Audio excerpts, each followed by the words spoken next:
What's goody? It feels good to say that after a while. What's good, my people? What's up? What's happening? What's popping? What's cracking? And what's good? Hope y'all been alright. Hope y'all been good, man. It's been a minute, I know. I've just been caught up in other things. Productive things, you know? Not just sitting on my ass and doing nothing. I'm here another video wanting to talk to you guys about dietary law. Yeah, dietary law, which mainly comes from the book of Deuteronomy, concerning the Most High's instructions regarding what we shall eat and what we shall put inside our bodies in order to remain a clean and holy people unto Him, and to separate ourselves from heathens or from people of the non-covenant, And that's exactly what we'll get into. All right. So I'm thinking I'm going to title this video something like Dietary Law, probably episode 2. I know I did talk about dietary law before, and this is just a step further in that direction, in reiterating some things about what we should not be eating, in order to not only appease the Most High, but also for health's sake. Because, a lot of times in the Bible, people think that the Most High tells us to do these things just to tell us to do it, and there's nothing more to that. But no, He's the Most High. He does not speak for naught. He does not speak for nothing. Usually when He tells us not to do something, it's because there is a hidden consequence, or there is an adverse effect of doing that thing, which takes its toll on either our bodies, our minds, our hearts, or our spirits, or our souls, things that usually we don't ever consider, And that's some of the things that I want to, touch upon, concerning some of his instructions. All right. So the first rule, well, not the first, but one of the most popular rules of dietary law concerning the scripture is to stay away from pork. Do not eat pork, for it despiseth you. And I'm not going to say too much on this. I've said it before, and a lot of you guys probably already don't eat pork, which is a good thing. All right, so starting off, pork has parasites. It has worms, it has these microscopic bacteria and germs and living things inside of them which cannot be seen with the naked eye, And one of these things, amongst many, are roundworms, or in other words, nematodes. All right? And the human body can contract these nematodes from undercooked pork, which can contain larvae, in other words, eggs, which can hatch and live in the small intestines. And this is mostly why it states in Deuteronomy 14, verse 8, that thou shalt not eat the swine, thou shalt not touch the swine, for it despiseth you. All right?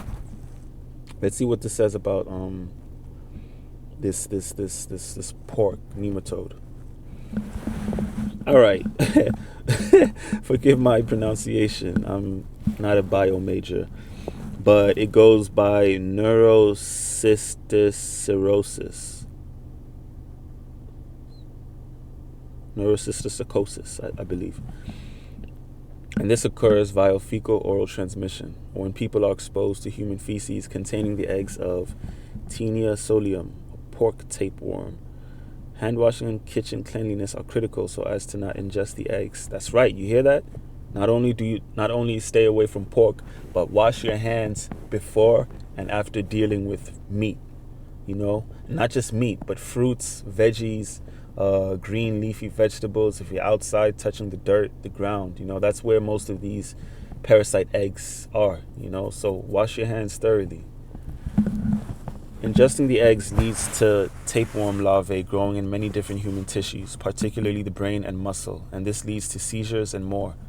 When you're full of these parasites, you're not just full of parasites running amok through your bloodstream. These things have an adverse effect on you, on your health, on your well-being. You get seizures, you get headaches, you get backaches. Your feet tingle, you get rashes. And I'm trying to look for more studies confirming this, but I do believe that parasites, when they lodge themselves in the brain or in the spinal cord or anywhere in the blood, these effects aren't only physical, they're spiritual as well. Parasites do have the power or the ability to not control your thoughts, but to manipulate your thoughts. You have these parasites inside of you. All of a sudden, you're craving more and more junk food. You're craving more and more dairy. You're craving, combinations of foods which probably should not even be ingested in the first place. I couldn't find hard facts that prove this, but I know it. I know that they do. All right, so undercooked pork can contain tapeworm larvae, potentially leading to tapeworm infection in the small intestine, with each worm shedding thousands of eggs. It is the eggs that can transmit this neurocysticercosis. When a person eats the eggs of the tapeworm, which have been shed by a carrier of the tapeworm, the worm embryo can bore through the bowel and make its way to the central nervous system and spinal cord. Symptoms may then include increased intracranial pressure, headaches, and seizures. This disease is most common in regions where pigs are raised and sanitation is poor, including much of South America and India, and is thought to have infected at least 50 million people worldwide. All right, I'm not going to go too much into that. I just wanted to show what these parasites are and what they can do, So that's that on pork. Another thing we should not be eating are crayfish or shellfish, crabs, lobsters, shrimp, prawns. And I'm about to tell you why.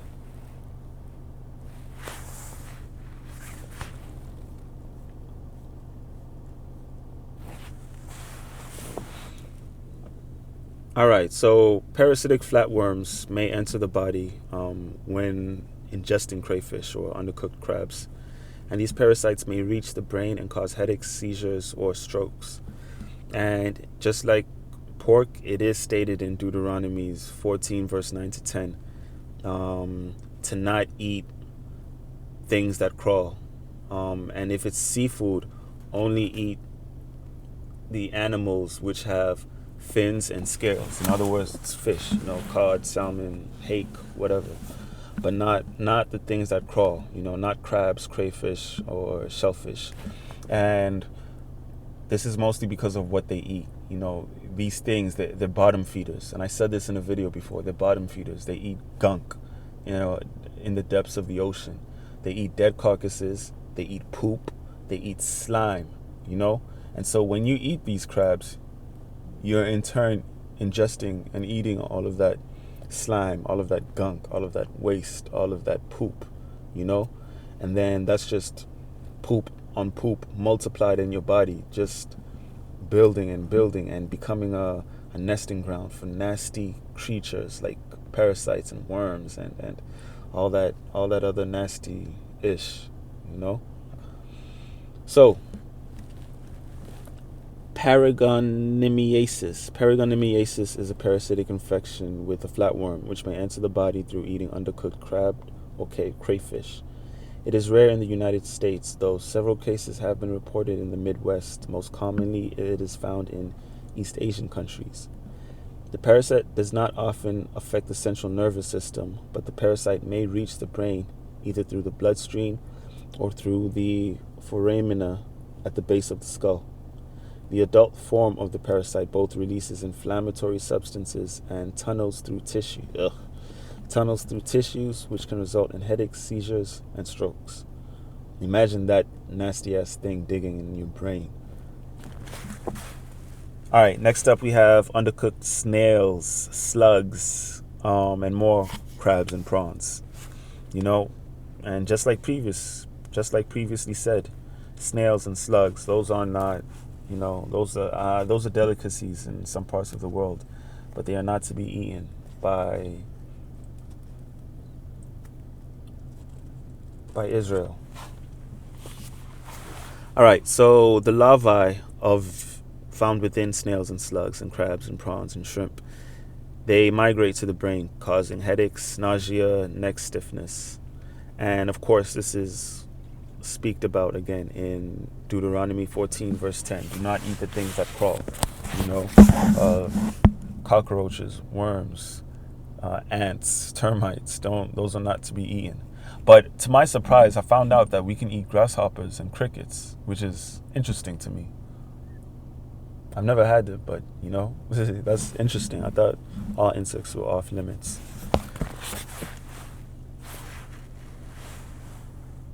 All right, so it says here that angiostrongiasis, excuse my pronunciation. It is a parasitic infection caused by Angiostrongylus cantonensis, which is most common in Southeast Asia, but may occur in the Caribbean as well. It is contracted from eating undercooked snails, slugs, crabs, or prawns.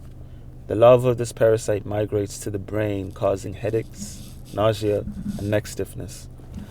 In contrast to many other parasitic infections of the central nervous system, there is no specific treatment available, and the infection usually resolves over 2 to 8 weeks. Nasty. All right, next up we have another delicacy which is famous and something that I used to eat, and to be honest, something that I used to enjoy. Sushi. All right, so this particular parasite or worm is called the Anisakis worm, and it is a parasite which causes nasty infections, and it is usually found in raw and uncooked fish. All right, so it is about 2 centimeters long, and it is sometimes coughed up after ingesting it in raw or uncooked fish. All right, so the Anisakis simplex has a complex life cycle in which humans are an incidental host. Adult worms are found in the stomach of marine mammals, and their eggs are passed in feces. After the larvae are hatched, they are ingested by shellfish. Infected shellfish get eaten by fish and squid. You see, don't eat squid as well. Squid, octopus, none of that. Infected shellfish get eaten by fish and squid, where the larvae make their own way into the muscle tissues. Ingesting of infected fish or squid by other fish alloys allows the spread of the infection. Ingestion by marine mammals is necessary for the larvae to develop into adult worms. However, accidental human consumption of raw or uncooked marine fish that harbor the infected larvae can result in allergic reactions, sometimes causing the individual to cough up the worms if swallowed. Ugh. Penetration of the worms into the intestinal tissue causes ansichiasis. You're at risk if you eat raw or uncooked seafood. The parasite is found frequently in cod, haddock, fluke, Pacific salmon, herring, flounder, and monkfish. All right, so all of this fish is stated to be okay to be eaten in the scriptures. However, the Most High does say that you should thoroughly cook through the meat. To avoid stuff like this. And that's why meat is cooked in the first place, maybe not in the first place, but it's cooked not just to enhance flavor, but also to kill the parasites and the worms and the bacteria and germs found within it. All right, last but not least, we have undercooked beef. Now, I know a lot of you brothers probably aren't even eating undercooked beef, but I know like some cultures around the world do eat undercooked beef. I know one for fact, Ethiopians, they eat undercooked beef. That's a part of their culture. How that even ended up happening, I have no idea. But hey, man, it happened.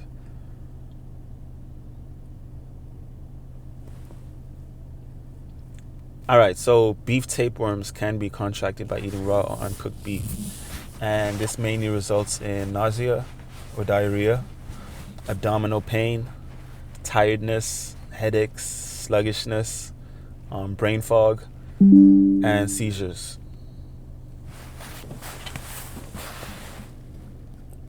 All right, so the Taniasis in humans is a parasitic infection caused by the tapeworm species, just like in pork. Tania saginata, the beef tapeworm, Tania solium, pork tapeworm, and Tania asiatica, Asian tapeworm. Humans can become affected with these tapeworms by eating raw or uncooked beef or pork. People with Taniasis may not know that they have a tapeworm infection because symptoms are usually mild or non-existent. Infections can lead to cysticercosis, which is a disease that can cause seizures.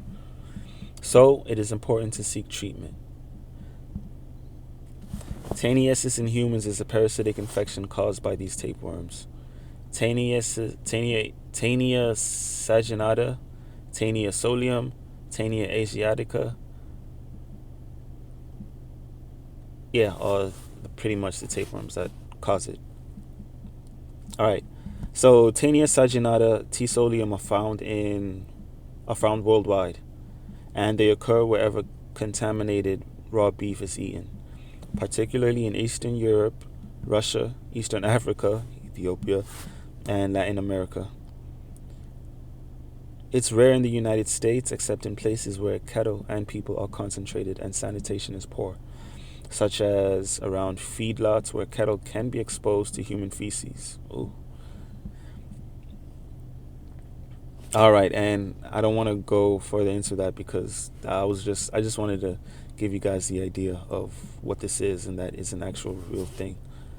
Okay, before I end the video, most symptoms with tapeworm infections have no symptoms or mild symptoms. Okay. Patients with T. saginata taniasis often experience more symptoms than those with T. solium or T. asiatica, because the T. saginata is larger in size, up to 10 meters, than the other tapeworms do usually. Tapeworms can cause digestive problems, including abdominal pain, loss of appetite, weight loss, and upset stomach. The most visible sign of taniasis is the active passing of proglottids, tapeworm segments, through the anus and in the feces. In rare cases, tapeworm segments have become large in the appendix, or bile or pancreatic ducts. Imagine taking a dump and then standing up and seeing like a big ass worm just hanging out your ass, bro. That's that's yo. I don't even know what I'd do, bro. I wouldn't tell a soul. I'll tell you that much.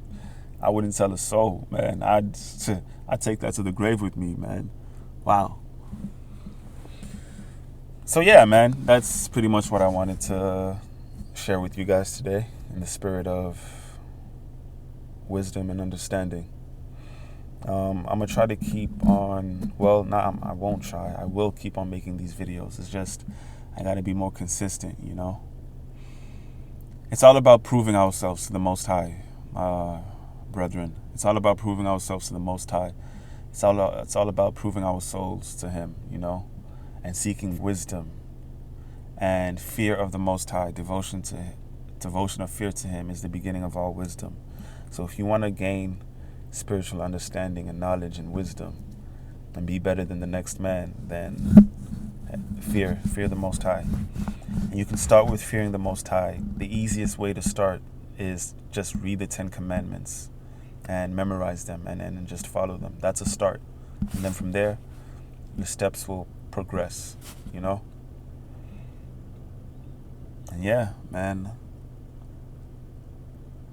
Thank you guys for kicking it with me for another video, and I hope to see you guys soon. All right, I'm gone.